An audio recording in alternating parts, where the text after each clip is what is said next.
CD 好了之后，一直没找到机会抓人，就假装做个任务。此时狼人开饭了，可是没人过来呀，等了半天，终于看到7号过来，只是还没等他到饭点，消防员就取消了。本来想吃7号的，奈何对方警惕性还挺高，没办法，只能和他保持一定距离。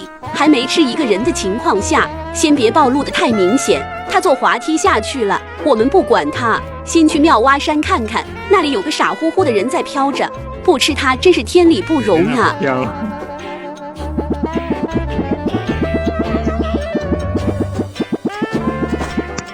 吃完没多久就拉铃了，最后居然还是盘到我头上，但好在好人分票，侥幸活了下来。既然都要把我票出去了，第2回合就不用客气了，见人就装，先装个5号，2号在后面追着，也不知道是什么身份。10号居然敢吃饭，真是不把流浪汉放在眼里啊！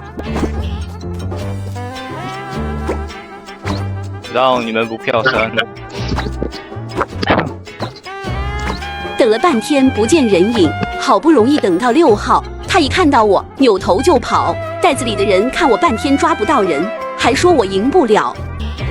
这把你是赢不了啊，3号啊，这把是赌徒跟狼的牌啊，这个打工仔啊！笑死我了，还给你关门，3号，笑死我了，哈哈哈。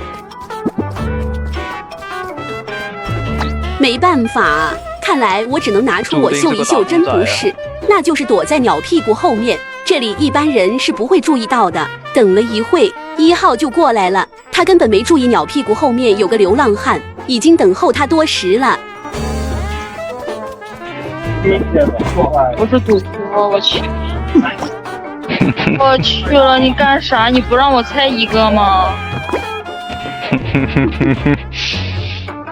狼人开火了，这个位置是没法待了，先灭个火，然后找机会装人。看到2号刀人了，那就证明2号是狼。本来想去装2号的，看到6号去灭火了，就把目标锁定在6号身上。你是猪吗，3号？你们人都不见了，被2号钻管道，根本抓不到他，反正就剩一个狼了，他也不敢刀我，那就直接拉铃好了。谢谢你7号，不，谢谢你3号，没什么加分。